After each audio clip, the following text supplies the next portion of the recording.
ustedes para que ustedes vean cómo se examina un paciente consultorio externo. Entonces les pediría que uno de ustedes, entre ustedes, elija un voluntario, cuando nos encontremos el próximo viernes, no el otro, vengan preparaditos con unas zapatillas, un shortcito y una remera, para que yo en una camilla, ustedes tengan todo lo que yo pueda necesitar, estetoscopio, marchito, reflejo, baja lengua y más, y yo le voy a empezar el año mostrándole un examen físico. Nada más, no te interrumpo más, perdón. Esperemos que no haga mucho frío para estar de shortcito y remera la semana que viene. No creo. No, estamos a comienzo todavía. Bueno, vamos a arrancar con examen físico, que es la evaluación que vamos a hacer de nuestros pacientes. La clase siguiente, lo que va a hacer el doctor Manera es contarles cómo plasmamos lo que nosotros encontramos en nuestro paciente en la historia clínica y va a llevar adelante lo que les decía recién, este examen físico con uno de ustedes para que ustedes puedan visibilizar un poquito mejor lo que hoy estamos charlando acá, ¿ok? Vamos a arrancar. Bueno. Otra cosa que quiero contarles y que siempre también lo digo antes de empezar el año de semiología, es que este año nosotros vamos a empezar, ustedes van a empezar a incorporar un lenguaje, que es un lenguaje técnico y que va a ser el idioma con el que ustedes se van a comunicar con el resto de sus colegas de acá en adelante. Es más, después cuando sean médicos les va a costar tratar de explicar sin esta terminología lo que le está sucediendo al paciente. Son muchos términos nuevos, son muchas palabras un poco complicadas que si bien nosotros tenemos que comprender para poder aprender, algunas palabras indefectiblemente las vamos a tener que memorizar. Y a mí lo que me interesa es que al final de este año ustedes van a empezar diciéndome hoy que el paciente, por ejemplo, viene por dolor de cabeza. Yo lo que necesito es que cuando nosotros lleguemos al final de este año, ustedes tengan la capacidad de decirme que el paciente consulta por cefalea, no por dolor de cabeza, ¿ok? Entonces, vamos a ir acuñando a lo largo del año muchos términos, los cuales pueden llegar a complicarnos un poquito el tema del estudio, pero que es importante que los puedan incorporar para que nosotros podamos hablar con nuestros colegas manejando el mismo idioma. El examen físico es el acto que el médico va a llevar adelante valiéndose de sus sentidos como primera cuestión y después de algunos instrumentos sencillos que son los que el doctor recién les mencionaba, con el fin de reconocer tanto la normalidad como la anormalidad en el cuerpo del paciente. Y esas anormalidades van a estar muchas veces en relación a alguna patología. Y por eso a través de la semiología y de lo que encontremos nosotros en el examen físico, vamos a poder inferir o pensar en algún diagnóstico para nuestro paciente. El examen físico debe ser completo, yo tengo que revisar a mi paciente de manera completa y debe ser ordenado. ¿Por qué? Porque yo necesito no olvidarme de lo que tengo que revisar en el paciente. Tratamos muchas veces de decirles que cuando empiezan a hacer el examen físico, establezcan ustedes un orden, no hay un orden específico, pero sí establecer un orden, empezar por un lugar y terminar por otro, para no olvidarnos lo que tenemos que revisar a los pacientes y a qué tenemos que prestarle atención. El examen físico debe ser objetivo, si bien nosotros podemos tener algunas cuestiones subjetivas, porque como yo dije previamente, hay cosas que nacen de los sentidos del médico, y el médico es un sujeto, tenemos que tratar de que no interfiera nuestra subjetividad en lo que estamos viendo en el paciente. Y tiene que ser reproducible. ¿Y esto qué significa? Que cuando yo tenga que contarle a otro médico que esté trabajando conmigo lo que vi, ese médico pueda comprender exactamente en su cabeza lo que tiene el paciente sin verlo. Y que cuando vaya a revisar a ese paciente pueda encontrar exactamente lo mismo que yo encontré. ¿Está? Abajo yo les dejé algunos de estos instrumentos sencillos que vamos a utilizar. Nosotros tenemos que poder llevar adelante un examen físico en el consultorio del hospital de mayor complejidad como en el consultorio de un centro de salud en una zona rural. Entonces tenemos que aprender a utilizar, no digo la menor cantidad de elementos posibles, porque cuanto más elementos yo tengo que puedan sumarme a mí, al examen físico, va a ser mejor, pero tenemos que tener la capacidad de con poquitas cosas poder encontrar las cosas que nosotros queremos en nuestro paciente. Lo que tenemos acá abajo, y la mayoría de las cosas, imagino que todas las conocen, es un tensiómetro, un estetoscopio, un martillo para percutir, la camilla, la balanza. Con estas pocas cositas y un altímetro, nosotros podríamos hacer un examen físico completo de los pacientes si quisiéramos. Para poder revisar, cualquier cosa ustedes me van parando, Para poder nosotros revisar a nuestro paciente, vamos a utilizar diferentes técnicas. Y estas técnicas son las que ustedes van a encontrar en el libro como técnicas semiológicas. Estos 4 pilares que ven acá van a ser los que ustedes tienen que poner en práctica con sus pacientes para poder llevar adelante un examen físico completo, como les dije recién. Uno va a ser la inspección, otro va a ser la auscultación, otro la percusión y otro la palpación. Y ahora vamos a desglosar un poquito cada uno de estos para ver de qué se tratan. En la inspección es un proceso que va a comenzar cuando el paciente entra al consultorio. Ya cuando el paciente abre la puerta y entra al consultorio, yo ya puedo saber un montón de cosas de ese paciente. No es lo mismo que un paciente entre caminando por sus propios medios a que ese paciente entre del brazo de, por ejemplo, un familiar porque no puede sostenerse o no puede tener una marcha normal. O no es lo mismo que ese paciente ingrese, por ejemplo, utilizando una silla de ruedas. Esta inspección que yo hago del ingreso del paciente a mi consultorio ya me dice mucho de los antecedentes de ese paciente o del estado de ese paciente. Y esta misma inspección que yo hago cuando el paciente entra al consultorio va a continuar durante todo el interrogatorio y durante el examen físico. Y si bien nosotros hacemos una inspección general de nuestros pacientes, de a poquito y a medida que vayamos avanzando en el examen físico, vamos a ir realizando una inspección por segmento o por parte, focalizándonos en cosas específicas.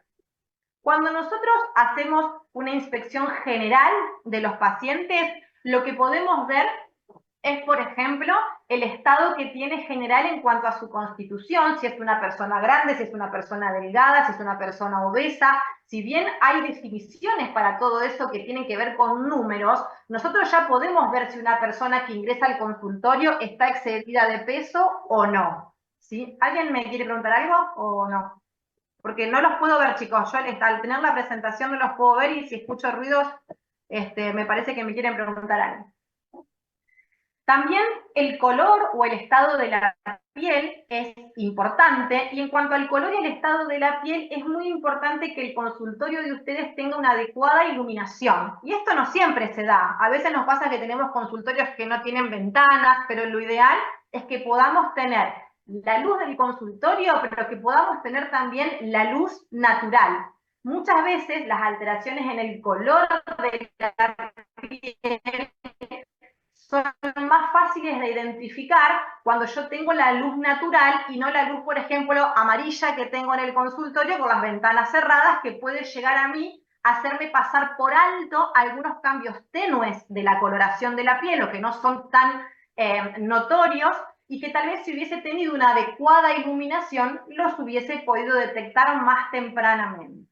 También ya la actitud del paciente cuando entra, las facies habla de las caras que tiene el paciente. Nosotros podemos ver que un paciente que viene dolorido va a entrar haciendo cara de dolor, ¿está? O una persona tal vez que viene con un cuadro de depresión, la vamos a ver con una cara triste, con la cola de las cejas más caídas, una persona que no sonríe. Hay muchas cosas de la cara de los pacientes que a nosotros nos puede hablar sobre su estado previo. Y cuando nosotros vamos a hacer una inspección, que ahí yo les puse segmentaria, pero es lo que les dije hoy, una inspección un poquito más detallada de algunas partes del cuerpo, lo que vamos a ir a buscar, por ejemplo, son asimetrías cuando comparamos, por ejemplo, un lado con el otro, cuando, por ejemplo, comparamos en el examen físico de los miembros el diámetro de un miembro versus el diámetro del otro. Las deformidades que puede haber presentes a nivel muscular, a nivel óseo, podemos inspeccionar latidos, eso ya vamos a ir viéndolo a lo largo del año en las diferentes áreas, que hay latidos que se palpan, pero hay latidos que se ven, ¿está? Entonces también nuestro ojo tiene que estar así como agudizado a buscar eso. Podemos ver lesiones específicas, por ejemplo, en piel, todo lo que tiene que ver con lesiones en piel, nuestra inspección es uno de los instrumentos más importantes que vamos a tener, ¿sí? Y atender a los detalles para poder identificar qué cosa puede ser constitucional del paciente, es decir, algo normal que forma parte del cuerpo de ese paciente, o constituye ya alguna cuestión patológica que yo pueda incorporar o no después en mi razonamiento clínico o en mi razonamiento para el diagnóstico. ¿Hasta acá vamos bien? Necesito pruebas de vida del otro lado. Sí, profe. Sí, profe. Bien. Yo Perfecto. entendí todo, yo entendí todo. Bueno, me alegro mucho. Vamos a seguir. Vamos a avanzar con el otro pilar que les mostré en el cuadrito de hoy, que es la palpación. Cuando nosotros palpamos, lo que tenemos que hacer es tocar. ¿Está? Importante, y esto se nos va a contar el doctor después, la importancia de tocar a nuestros pacientes en el consultorio, ¿sí? Tomar contacto con el paciente con nuestras manos no solo nos va a permitir a nosotros identificar cuestiones en el cuerpo del paciente, sino que al paciente muchas veces le genera confort y le genera confianza. Ustedes van a ver muchos pacientes que se van del consultorio y dicen, el médico ni siquiera me tocó, ¿está? Es importante tomar contacto con nuestros pacientes, ¿sí? Y la forma de hacerlo es a través de usar las manos. La palpación, entonces, como definición, es la apreciación manual de diferentes cuestiones. ¿Qué podemos sentir nosotros cuando palpamos? Podemos ver la sensibilidad que tiene ese paciente en la zona que lo vamos a revisar.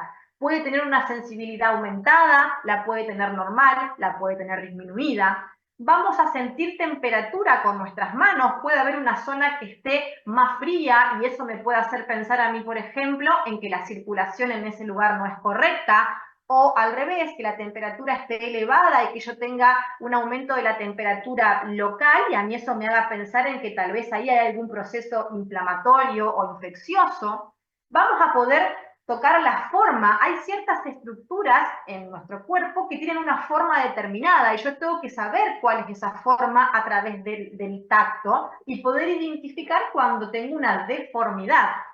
Vamos a ver tamaño, vamos a poder tocar el tamaño, por ejemplo, cuando nosotros palpamos en el abdomen el hígado, nosotros tenemos que saber que nuestro hígado tiene un tamaño determinado y tenemos que tener la capacidad de utilizar nuestras manos para ver si, por ejemplo, ese hígado está disminuido o agrandado de tamaño. También vamos a tocar la consistencia. Cuando nosotros, por ejemplo, revisamos, por ejemplo, ganglios. Los ganglios van cambiando de consistencia y algunos son más elásticos y otros son más duros, dependiendo de cuál sea el proceso que está sufriendo ese ganglio. Y eso a mí, como médico, me da información, porque si yo tengo un ganglio que lo estoy palpando con una consistencia dura o pétrea, me puede hacer pensar que tengo algún problema en ese ganglio que me tiene que hacer abrir los ojos porque puede haber algo que no está bien y puede requerir, puede estar cursando, por ejemplo, un proceso maligno ese ganglio. Ahora, si ese ganglio tiene una consistencia elástica, tal vez yo pueda decir, bueno, está inflamado, pero tiene una consistencia elástica, entonces pienso que la afección que tiene ese ganglio es benigna. Entonces, si bien a nosotros esto no nos va a permitir tener un diagnóstico definitivo, sí nos permite orientar nuestro diagnóstico.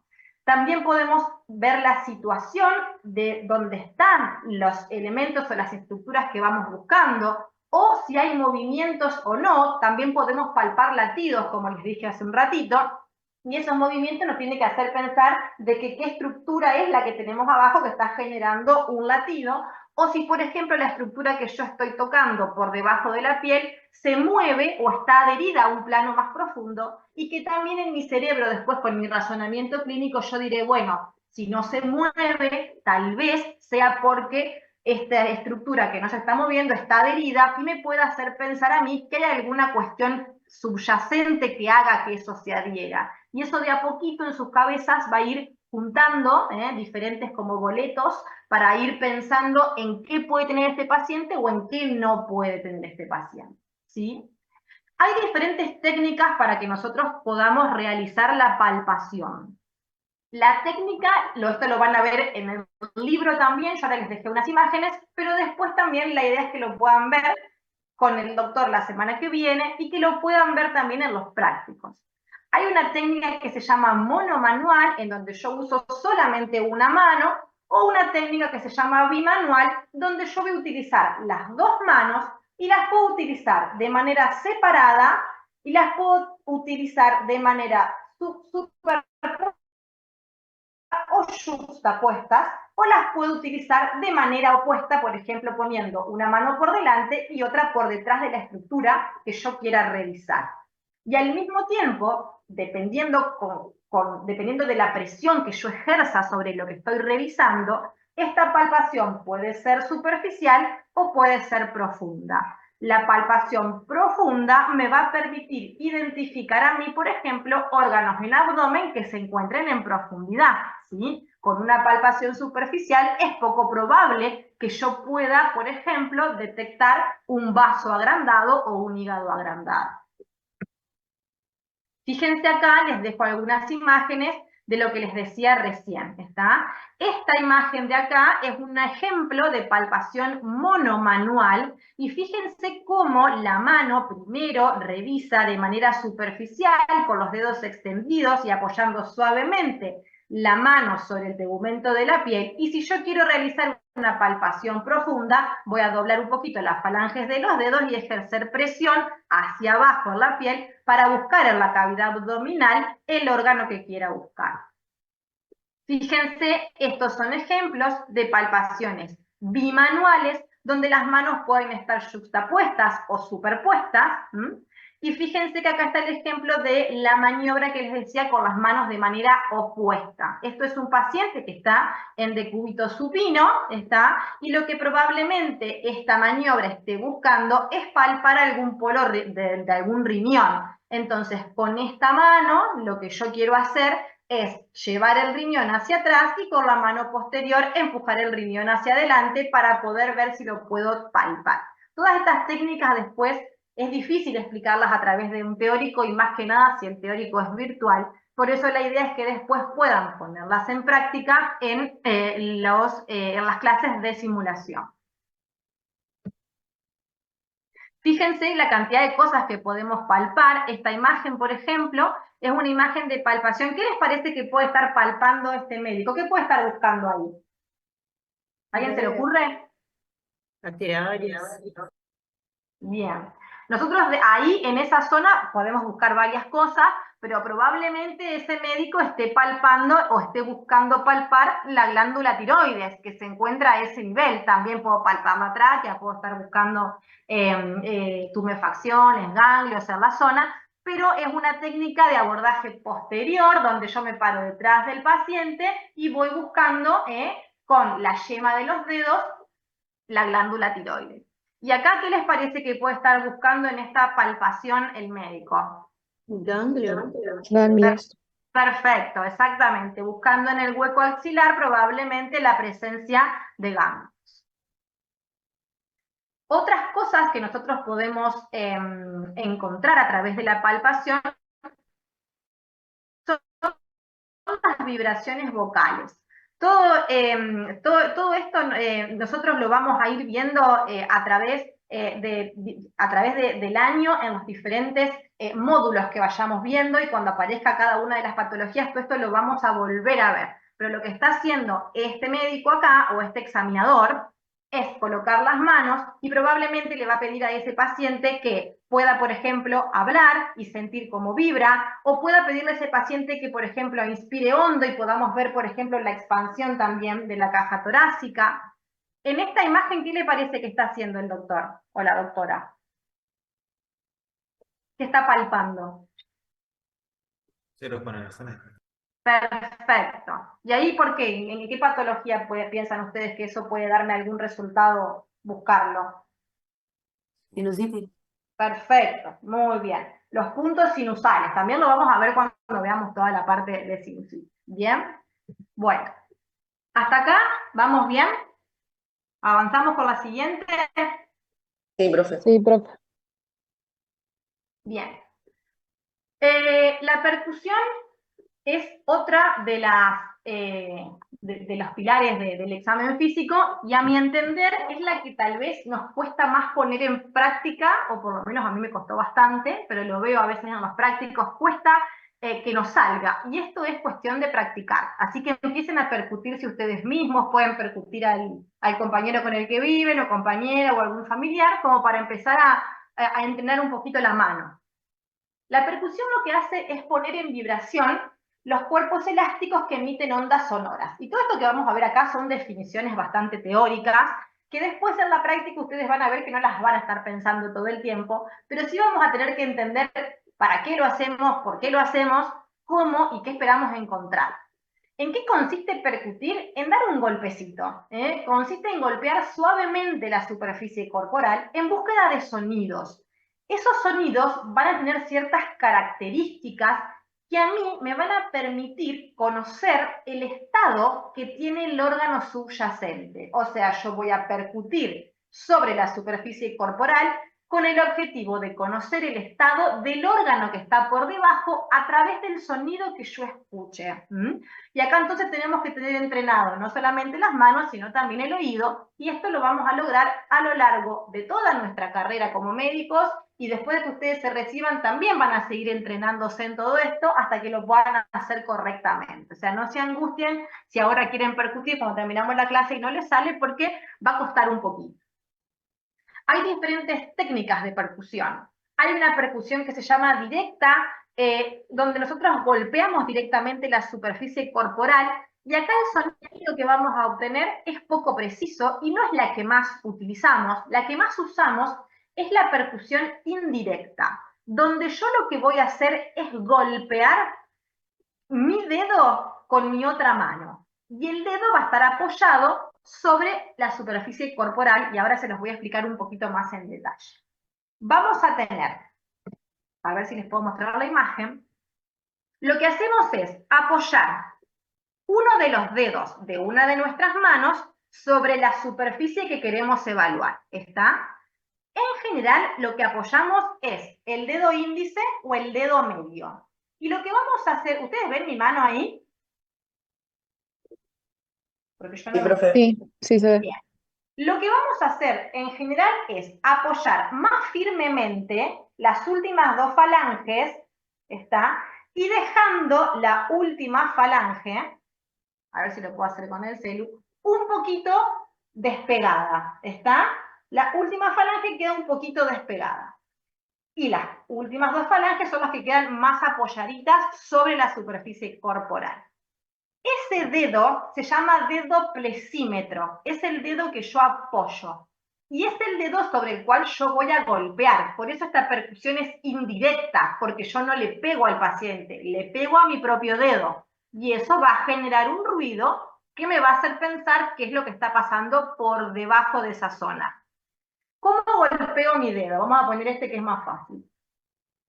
Con la otra mano, que es la mano que va a percutir, lo que yo voy a hacer es, lo puedo hacer con un solo dedo, que puede ser el índice, o con los dos dedos. Tengo que tener los dedos semiflexionados para poder, a ver si, que quiero ver si yo no me estoy viendo y me quiero ver, porque no sé qué es lo que les estoy mostrando.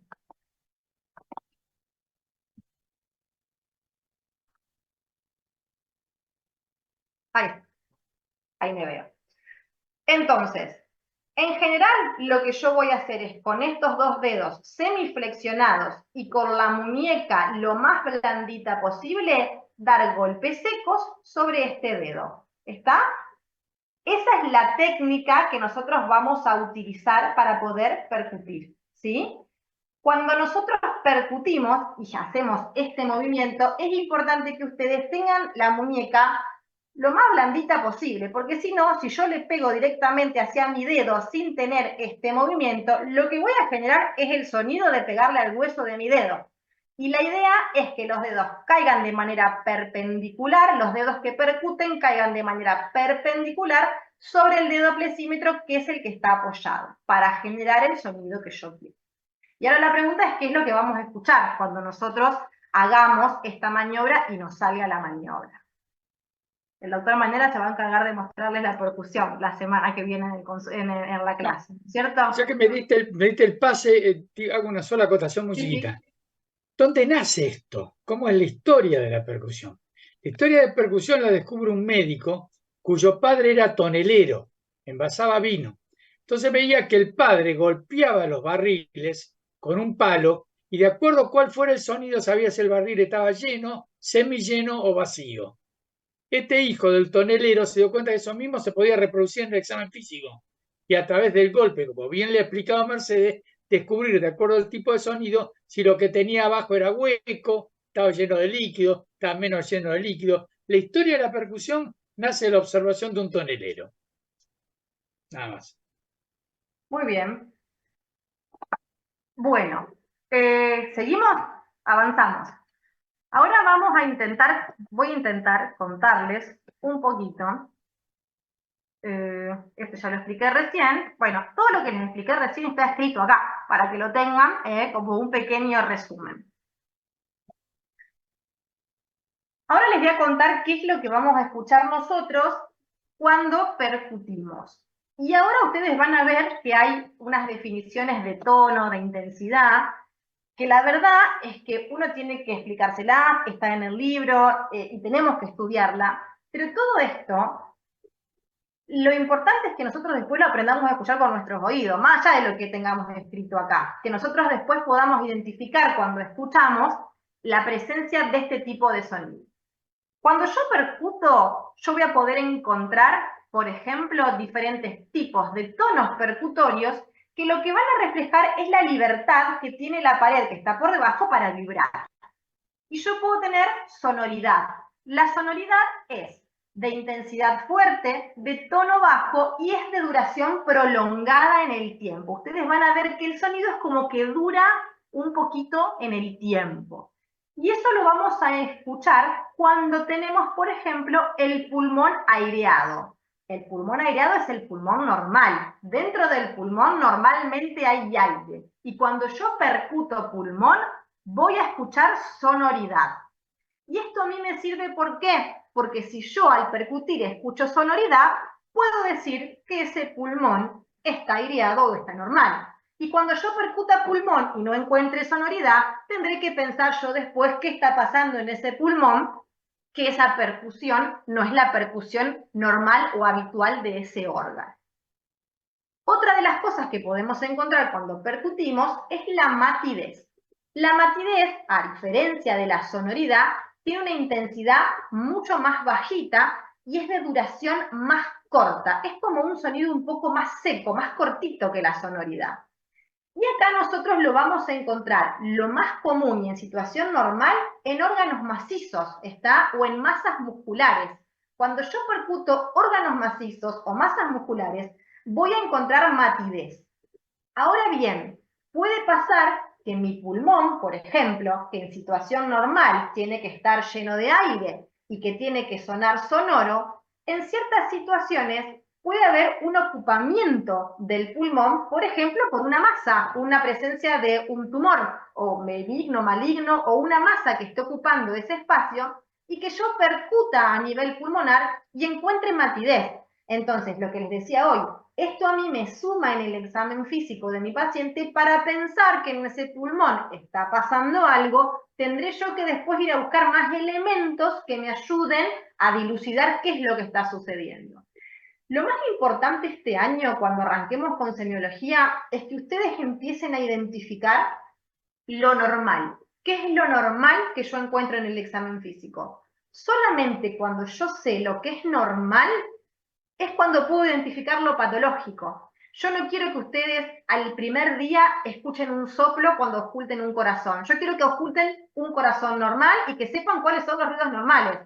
El día de mañana, cuando escuchen un soplo, ustedes solo me van a decir, che, esto acá no sé qué está pasando, pero esto no es normal, ¿está? Ese va a ser el primer objetivo que vamos a tener en el año en semiología, que ustedes puedan identificar las cuestiones normales. Y eso se hace revisando. O sea, yo aprendo a escuchar un corazón normal escuchando 1.000.000 de corazones normales. No hay otra forma. Yo lo puedo estudiar del libro, sí, un montón, pero después tengo que ir a practicar. Así que pónganse el estetoscopio y empiecen a ocultar a todas las personas que tengan alrededor para ir escuchando lo que son los corazones normales. Otra situación donde yo puedo encontrar matidez es, por ejemplo, patológica, es, por ejemplo, no solamente cuando el pulmón está ocupado en sí mismo por un tumor o por una masa, sino también cuando, por ejemplo, se interpone en la pleura líquido y yo tengo desde la superficie donde estoy percutiendo hasta el pulmón, que tendría que estar aireado, la interposición de líquido, porque la pleura, por ejemplo, en un derrame pleural se me llenó de líquido y al percutir probablemente sienta matidez. Y por último, de los 3 sonidos así como más claros o más...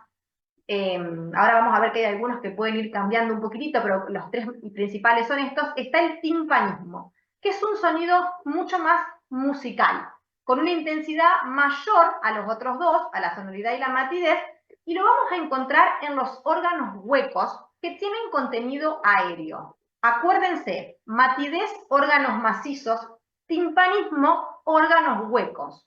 ¿Dónde lo vamos a encontrar? En gran parte del abdomen. ¿Está? En la mayor parte del abdomen.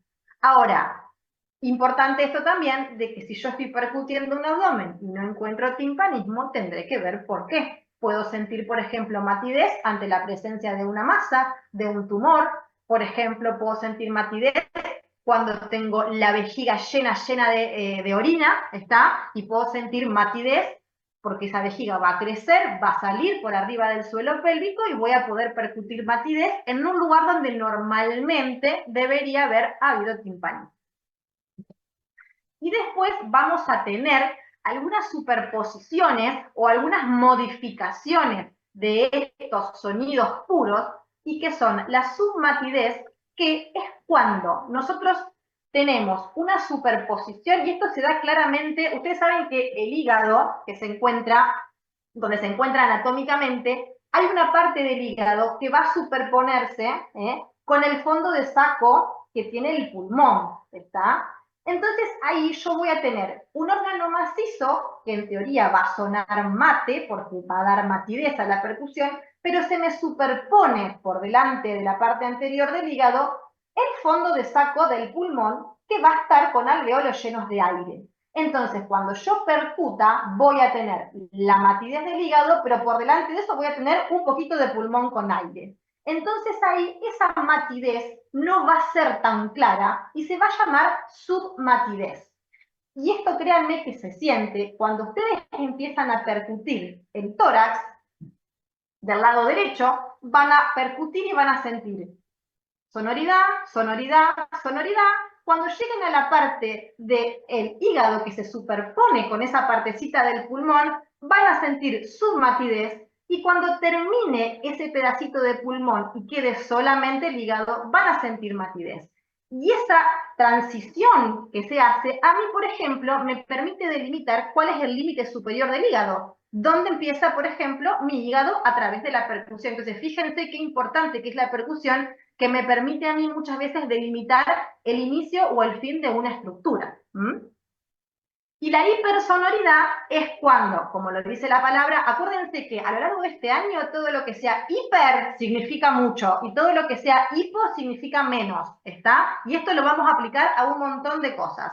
La hipersonoridad es un aumento de la sonoridad. Y esto se va a dar, nosotros dijimos que teníamos sonoridad, por ejemplo, en el pulmón, que estaba aireado. Si ese pulmón está hiperaireado, tiene mucho más aire del habitual, yo voy a tener hipersonoridad. Y esa situación se da en una situación patológica que es el neumotórax, que es cuando hay excesiva cantidad de aire a nivel de la cavidad pleural. ¿Está? ¿Se entendió hasta acá? Sí, profe. Sí, profe. Sí, profe. Bien.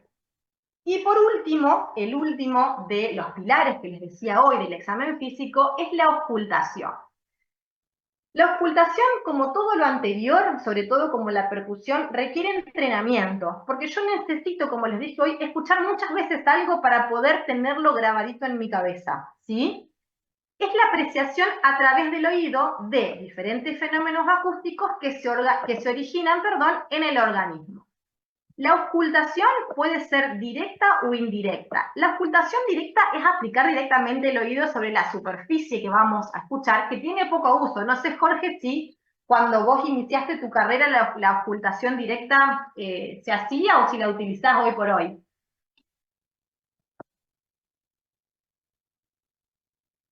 Jorge, ¿me escuchás? No la utilizan. Bien. Y la auscultación indirecta es la que utilizamos cuando usamos, valga la redundancia, un instrumento que nos ayuda a escuchar. ¿Cuál es ese instrumento que utilizamos habitualmente? El El estetoscopio. Vamos que necesito, les dije, las pruebas de vida del otro lado.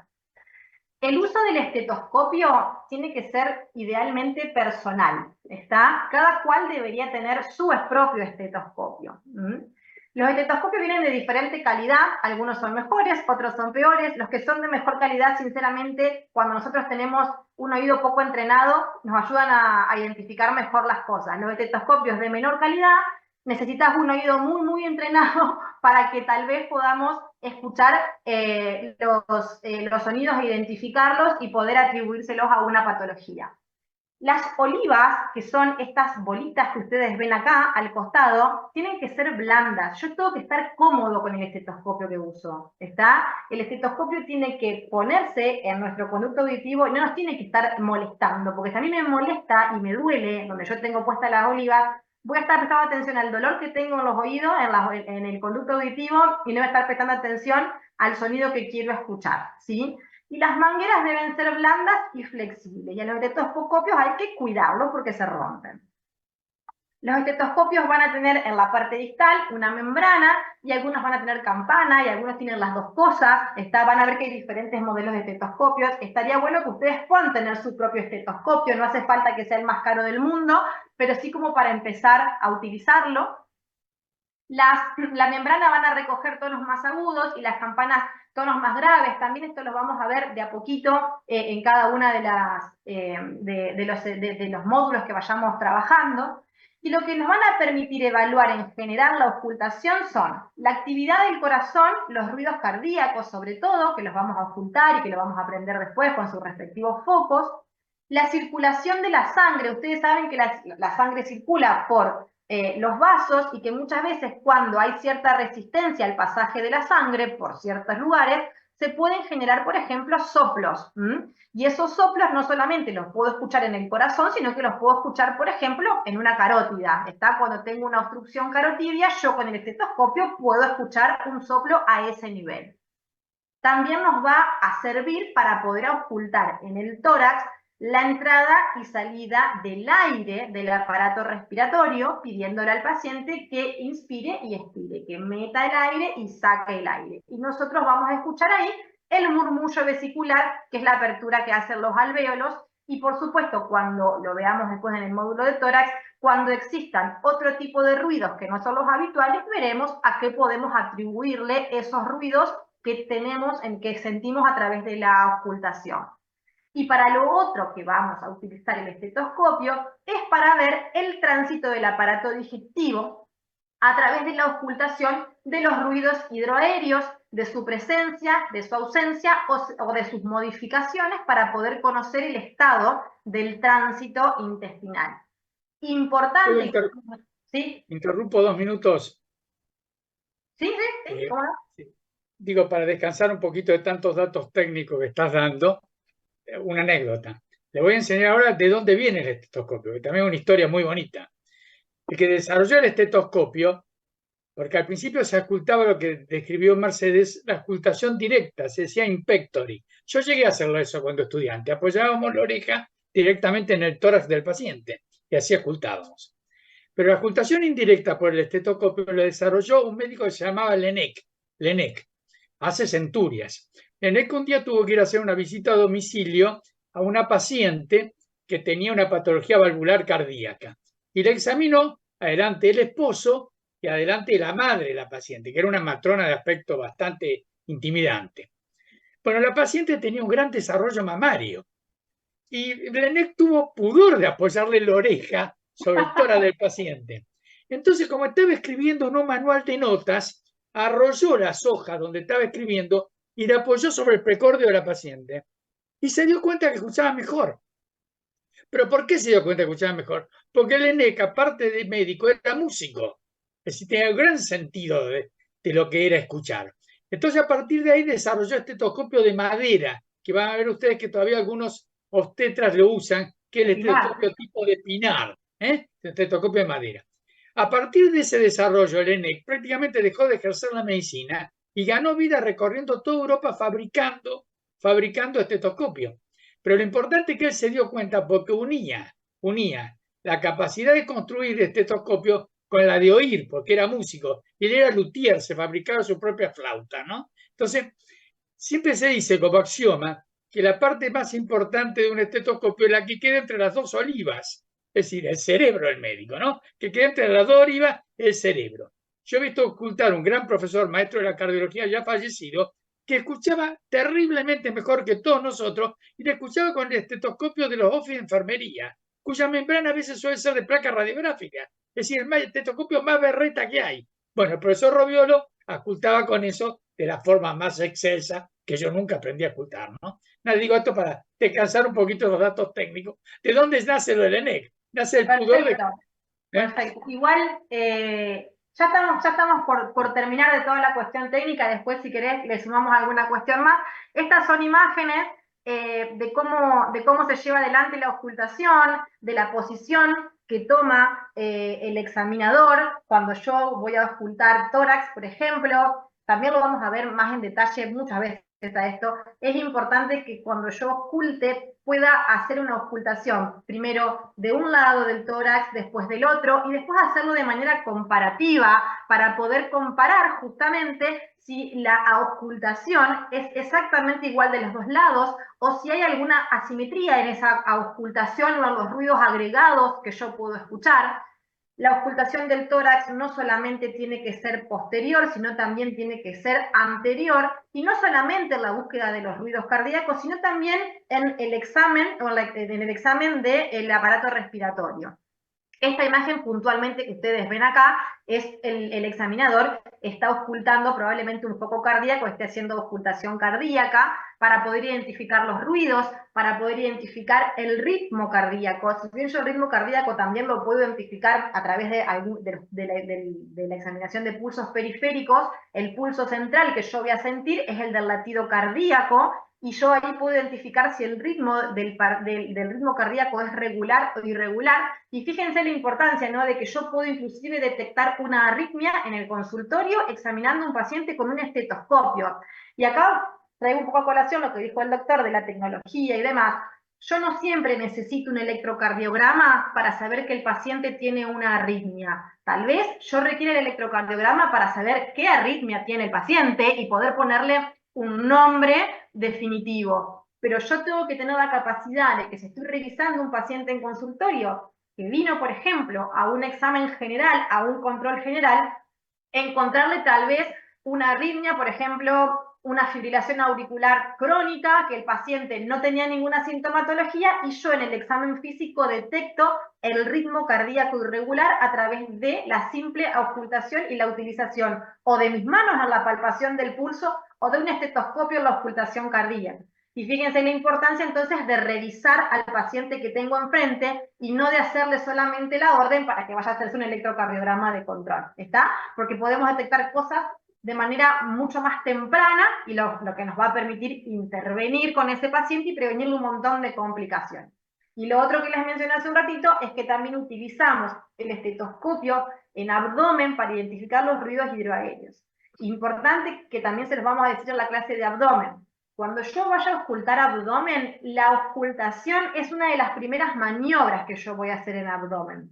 ¿Por qué? Porque si yo primero palpo y muevo todos los órganos que están adentro, sobre todo hago movimiento con las manos de todo lo que tiene que ver con el tubo digestivo, puedo alterar los ruidos hidroaéreos. Entonces lo que muchas veces se recomienda es que antes de palpar el abdomen, de buscar y de estar ahí investigando con nuestras manos, hagamos primero la ocultación y en general cuando yo oculto abdomen voy a tener que ejercer un poquito más de presión sobre la panza con el estetoscopio que la presión que ejerzo cuando estoy ocultando tórax, donde tengo por debajo una superficie rígida que es la pared torácica. Y en el abdomen nosotros eso no lo vamos a tener. Y creo que terminamos. Yo acá les dejé, para que ustedes vean, son todos links de videos que están muy lindos, de cada una de las cosas que fuimos viendo hoy. Uno es del examen físico completo de una persona adulta, cómo tiene que organizarse. El otro es un video sobre toma de signos vitales. Y los otros son exámenes específicos de lo que les dije recién. Abdomen, tórax para ocultación, tórax para percusión. Mírenlos unos días antes de la clase con el doctor. Así lo pueden poner en práctica y pueden hacer preguntas, ¿está? Pueden, en vez de tener la clase como único elemento para aprender, que en la clase también podamos evacuar dudas, ¿está? Bien, estos PowerPoint, los dos ya están cargados en el aula virtual. En la parte de archivos hay diferentes módulos, que los vamos a ir cargando por módulos. En el módulo 1 ya están cargados estos PowerPoint. Y Jorge, ¿querés decir lo de la lectura reflexiva? Que la podemos hacer a través del foro para que todos hagamos una devolución, si te parece. Sí, sí. Antes, dos cosas cortitas. Semiología es una materia que suele ocasionar temor. Como parece ser una cosa muy grande, muy difícil. Como bien dijo Mercedes, aprender un nuevo lenguaje y aprender a recoger, a escuchar un nuevo lenguaje, ¿no? Escuchar al cuerpo del paciente. Sin embargo, hacemos semiología cotidianamente. Ustedes habrán escuchado madres que dicen, por ejemplo, el bebé tiene hambre, el bebé tiene sueño, llora porque está sucio. Yo nunca entendí cómo pueden decodificar en diferentes tipos de llanto lo que el bebé está expresando. Y eso lo hacen cotidianamente las madres. Cuando ustedes están en un boliche y están semioscuras y una le dice a la otra, che, el flaco aquel te está mirando, decodifica en miles de miradas y en penumbra una mirada que es distinta. Si cotidianamente estamos haciendo semiología, eso hay que aprender a hacerlo en la práctica con el paciente, que es un lenguaje propio y un lenguaje muy especial. Mercedes dijo que cuando un paciente entra en consultorio, uno ya desde el inicio está haciendo semiología. Una maniobra semiológica extraordinaria es darle la mano a los pacientes. Está el paciente que da la mano blandita y mirando el piso. Está el paciente que da la mano fuerte, apretando, mirando a los ojos. Está el paciente que se limpia atrás en el vestido del pantalón porque sabe que tiene la mano mojada, porque es un ansioso. Es decir, que con maniobras simples tenemos que aprender a ver aquello que nos está diciendo lo que le pasa al paciente. Y eso es hermoso. Cuando uno aprende a amar la semiología, vive hasta el último día de su vida mirando de una forma distinta. Eso es lo que me va a tratar de enseñarle. Respecto a lo que te referías, al respecto que yo voy a colgar en el sitio del artículo del Lancet, ¿eso decías? No. Sí, sí. No.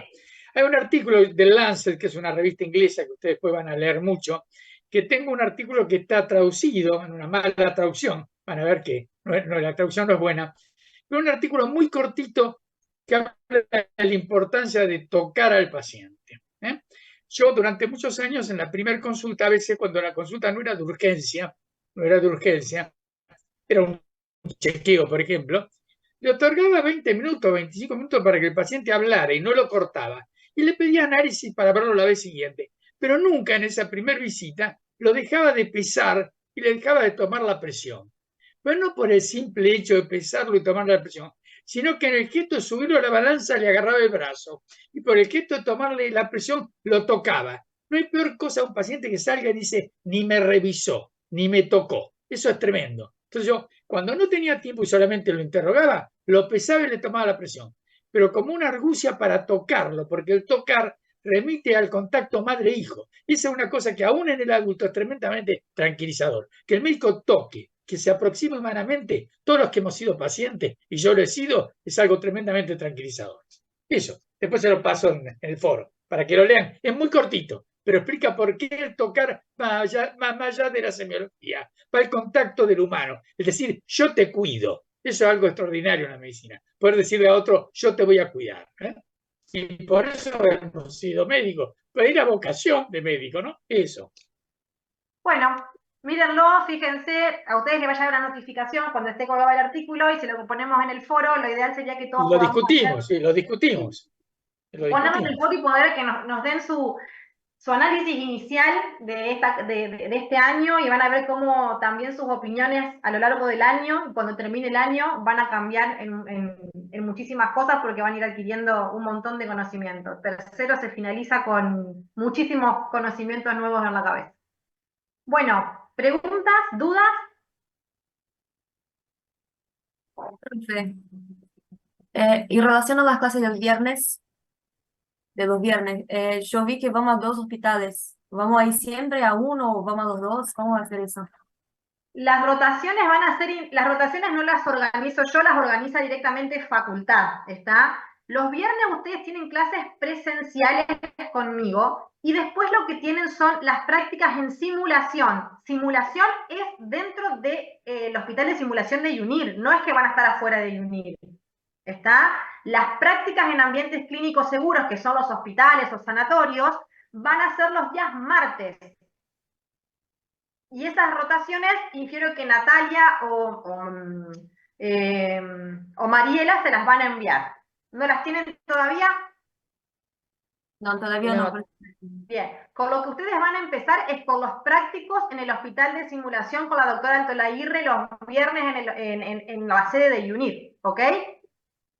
Pero entendí que se refería a las clases presenciales. Eso tiene que ser clases presenciales en un... Sí, los viernes a la mañana. En la facultad, viernes a la mañana, 8 de la mañana.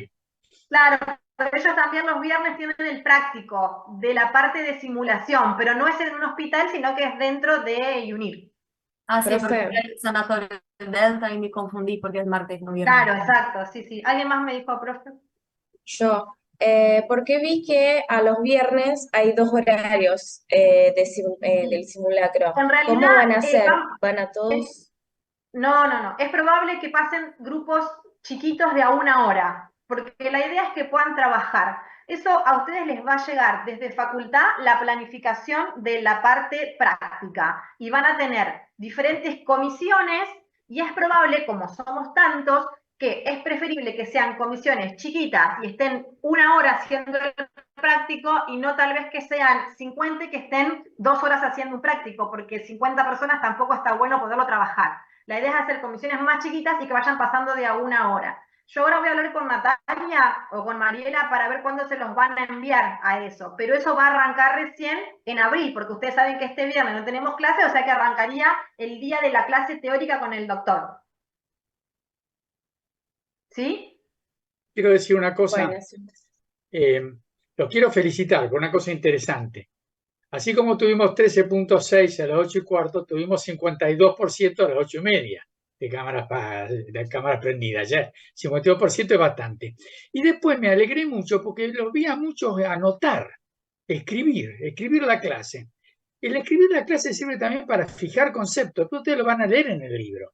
Pero escribir lo que Mercedes iba diciendo, a mí me sorprende encontrar estudiantes de 5º y 6º años de toda clase entera que nadie anota nada. Yo digo, son un genio, ¿cómo se acuerdan de todo? Yo anotaba, yo en la clase teórica llenaba cuadernos y cuadernos. Pero no solamente por escribir lo que uno lo puede ver directamente en la diapositiva, sino porque el escribir fija conceptos. Entonces, me alegré que lo vean mucho ustedes con el lapicito escribiendo, ¿no? Yo creo que es una buena técnica. Nos vamos a sacar bueno a todos estos chicos. Son muchos, pero los vamos a sacar a todos bueno. Bueno, chicos, los dejamos. Dudas a través de la página, ¿ok? Del mail del correo de la página, del aula virtual. Muy buena tu clase, Mercedes. Bueno, espero que a los chicos les haya servido. Gracias. Gracias.